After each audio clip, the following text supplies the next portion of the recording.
इस वक्त हमारे सामने राजेश शर्मा संगठन मंत्री, चुनावी दौर है, उठापटक हो रही है, लोग आ रहे हैं जा रहे हैं। सवाल उठता है आम आदमी पार्टी का प्रत्याशी सभी घोषित हो चुके हैं, अपने अपने कार्य करने लगे, घर वापसी होती है, बड़ी खुशी होती है, लेकिन कुछ लोगों में नाराजगी भी नजर आती है। इस वक्त हमारे सामने राजेश शर्मा बैठे हुए संगठन मंत्री हैं और घर वापसी हुई है हसीबुल हसन राजू भाई की, और कुछ और लोग भी शामिल हो रहे हैं। सवाल होता है कि लोगों का विरोध शुरू हो रहा है किस चीज का। राजेश जी, सबसे पहले हमारे सामने मैं जानना चाहूंगा, राजेश जी, खुशी होनी चाहिए कि हमारा परिवार बढ़ रहा है आम आदमी पार्टी का, आखिरकार ऐसी नाराजगी क्या है जो आपको इस वक्त आज की बात को भी याद करना पड़ा? आप ये देखिए कि जो संगठन के लोग हैं उनको तो पूछा नहीं जा रहा।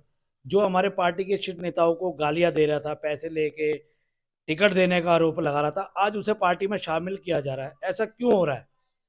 आज लोगों में जो भी संगठन के लोग हैं, जो भी आम आदमी पार्टी के सच्चे सिपाही हैं, आज वो लोग अपने आप को ठगा सा महसूस कर रहे हैं।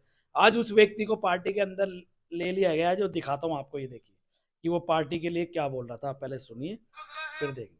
ये देखिए, सारे पेपर 3 दिन पहले मुझसे मंगवा लिए। ये आप देख सकते हैं जरा ये आज की बात वोटर पर। सर्टिफिकेट है, फिर पोस्टल सर्टिफिकेट है, बैंक है, मेरा इसके अंदर पैन कार्ड है, सब कुछ मंगा के इन्होंने अपने पास में रख लिया पार्टी ने। अब कल जब टिकट होती है, अनाउंस होती है, तो उसमें मेरा नाम नहीं है। ठीक है, कोई बात नहीं, मेरा नाम क्या करोड़ों की टिकट बेची जा रही है हसीब? मगर मेरे पेपर जी, मैं इसी पे आता हूँ। देखिए, मैंने फिर क्या कहा, 3 करोड़ की टिकट बेच दी, मुझे इससे कोई आपत्ति नहीं है। आप ये टिकट आज से नहीं बेच रहे, इससे पहले भी ये टिकट बेचते रहे। अच्छा, पहले भी बेचते रहे, लेकिन बड़ी बात है हसीब, मैं आपके पास लौट रहा हूँ। आपने एक बड़ी बात कही कि 3 करोड़ की टिकट बेच दी है। पुरानी आप दिखा रहे हैं चैनल पे चल रही है, लेकिन अब तो व्यवस्था यह है कि आम आदमी पार्टी जिस तरीके से कई योजनाएं चला रही है, 2100 को लेकर बुजुर्गों के लिए इलाज के लेकर संजीवनी योजना है और कुछ चल रही है। क्या अभी तक आप सारे कार्ड भी बनवा रहे थे आम आदमी पार्टी से, आप पूरा भेजे? कहीं हमने इससे पहले आपसे एक न्यूज इंटरव्यू लिया था, शायद हमने आपसे कहा था कि क्या आपको कुछ लग रहा है इधर उधर होने का, लेकिन आपने कहा नहीं, हम पार्टी के लिए कार्य कर रहे हैं। तो क्या अब क्या लगता है? देखो सर, ये जो हरकतें हो रही हैं, पार्टी का गांधीनगर का संगठन बुरी तरह नाराज है। लोग अपने आप को ठगा सा महसूस कर रहे हैं कि हमने पार्टी को रात दिन जिताने में, जी, दीपू चौधरी जी के बेटे को आदित्य चौधरी को 213 से टिकट मिला था। ये व्यक्ति वही है जो 213 से निर्दलीय खड़ा हुआ था और टावर पे चढ़ा गया था, जिसने हमारे शीर्ष नेताओं को, अतीशी जी को और मेरे मार्गदर्शक दुर्गेश पाठक जी को इसने आरोप लगाया था कि पैसे देके टिकट दी गई है। आज उसी व्यक्ति को अगर पार्टी में लिए जा रहा है, किस लिए ले जा रहा है? हमारी पार्टी कोई गांधीनगर में कमजोर है? हम चुनाव आसानी से जीत रहे थे, पर इसके आने से पार्टी को नुकसान ही होगा। क्योंकि जो लोग उस सीट पे, जो राजू के खिलाफ थे, जो कर रहे थे, जो मेरे मुस्लिम भाई आदित्य चौधरी साहब के साथ काम कर रहे थे, आज वो अपने आप को ठगा सा महसूस कर रहे हैं। वो कह रहे हैं कि जो जितनी पार्टी को गाली देगा उतना उसका सम्मान होगा। तो ये कहीं ना कहीं पार्टी के शीर्ष नेताओं को भी सोचना होगा कि ये हमारे शीर्ष नेताओं को गाली दे रहा है, ऐसा क्या हो गया? मैं तो साफ शब्दों में कहना चाहता हूं, अगर दीपी चौधरी जी को इतना डर लग रहा है चुनाव लड़ने से, तो उन्हें पार्टी की टिकट छोड़ देनी चाहिए। पर ऐसे लोगों को पार्टी में नहीं लेना चाहिए, जिससे कार्यकर्ताओं का मनोबल टूटेगा। और मैं आज एक बात फिर कह रहा हूं कि इसको जो पार्टी ने लिया है ये गलत करा है। मैं तो ऐसे व्यक्ति के साथ काम कर नहीं सकता जिसने हमारी मुख्यमंत्री अतिशी जी पे, संजय सिंह पे, मनीष सिसोदिया पे और मेरे राजनीतिक गुरु दुर्गेश पाठक पे पैसे लेने का आरोप लगाया। मैं उस व्यक्ति के साथ बिल्कुल भी काम नहीं कर सकता। मैं खुले शब्द में आपके चैनल पे कह रहा हूं, मैं उस व्यक्ति के साथ काम नहीं करूंगा, नहीं करूंगा।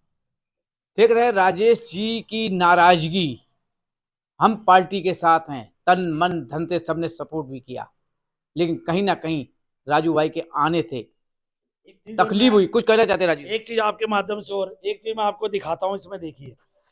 एक चीज जी, आज आप टावर पर चढ़े और आपने कहा करोड़ों का एक बार देख, टिकट जो है वो बेच दिया गया है, बिक रहा है।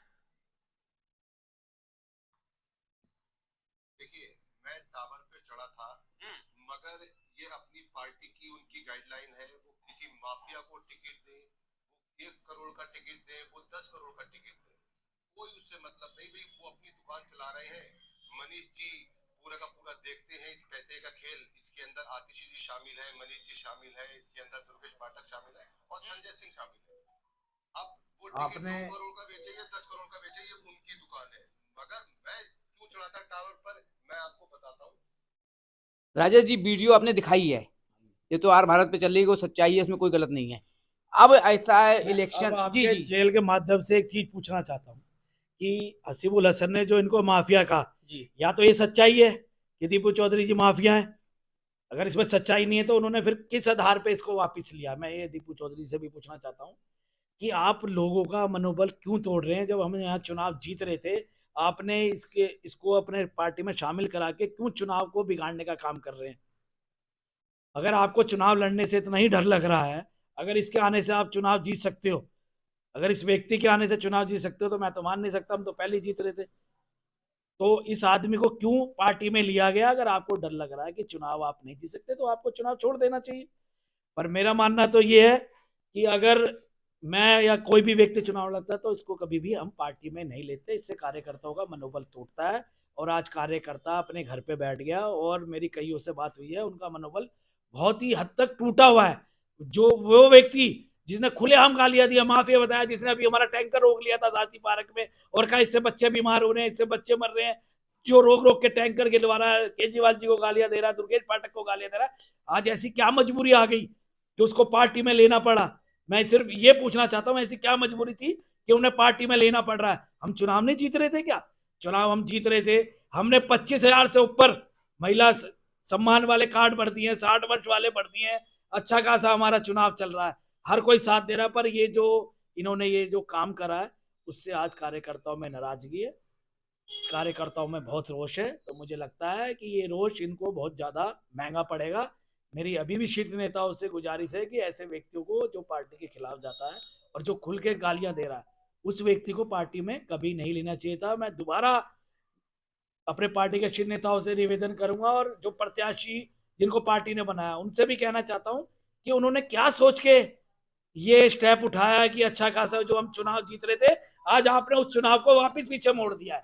राजेश जी, आपने दीपू भाई से संपर्क किया, अपने प्रत्याशी से संपर्क किया कि ये क्या मजबूरी रही? नहीं, किसी को नहीं बताया गया, तो चुपचाप अच्छा खासा कल वो सुबह राजगढ़ में राउंड कर रहे थे, राउंड बीच में छोड़ के चले गए। किसी को नहीं बताया इन्होंने कि क्या हो रहा है क्या नहीं हो रहा। उसने खुलेआम उन पर आरोप लगाया और उसी को अपने साथ बिठा के पार्टी ज्वाइन कर दी।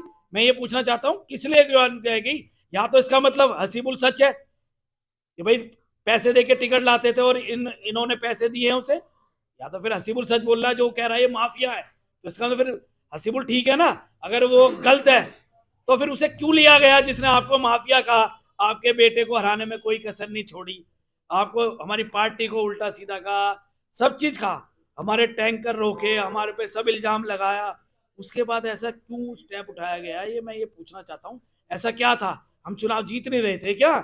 केजरीवाल जी ने दिल्ली में इतना काम करा है कि हम चुनाव घर बैठ के जीत जाते हैं, अगर हम प्रचार भी ना करें तब भी जीत जाएंगे। पर इन्होंने ये काम करके बहुत ज्यादा लोगों में रोष है। तो मेरा पार्टी से फिर एक बार वो है कि उन्हें अपने स्टेप पे छोड़ना चाहिए, और मैं तो पार्टी से गुजारिश करूंगा कि ऐसे लोगों को ना लिया जाए। इलेक्शन करीब है, किसी की ज्वाइनिंग ना कराई जाए, ना किसी का कराया जाए। मैं तो देखो संगठन की बात उठा सकता हूँ, पर मुझे को भी दुख है कि जो व्यक्ति हमारे शीर्ष नेताओं को गालियां दे रहा है, तो उसको ऐसे टाइम पे ज्वाइन नहीं करानी चाहिए। मैं मानता हूं कि सबको पार्टी में अधिकार है आने का, पर इतना भी अधिकार नहीं है कि हमारे पार्टी को सीधा सीधा वो गालियां दे और उसे तुम आप चुनाव में ज्वाइन करा लो। तो इसका मतलब तो वो दीपू चौधरी से बड़ा नेता तो फिर वही है। फिर अगर वो चुनाव हरा या जिता सकता है तो फिर सबसे बड़ा नेता तो वही है। फिर इस वक्त राजेश जी, नाराजगी कहीं हद तक जायज है कि जो व्यक्ति घर के ऊपर वार करे, उस व्यक्ति को घर के अंदर आने से हर कोई रोकेगा, चाहे वो पड़ोसी हो या हमारा परिवार का हो। सबसे बड़ा सवाल है कि सलाह सबसे लेनी चाहिए, और कहीं ना कहीं आरोप लगते रहे हैं कि केजरीवाल जी टिकट पैसे पर लेते हैं, ये हम नहीं कर रहे हैं, ये हसीबुल हसन भी बोल चुके हैं और काफी लोग कहते हैं। लेकिन राजेश जी ने एक ही बात कहा, या तो कोई तो सच्चा है। तो सवाल होता है कहीं ऐसा ना हो कि इस वक्त गांधीनगर की सबसे दिलचस्प सीट है जिस पर एक तरफा लोगों की उत्साह चल रहा है, कहीं खामियाजा भुगतना ना पड़ जाए। आज की बात सुबोध साथ के साथ। जय हिंद, जय भारत।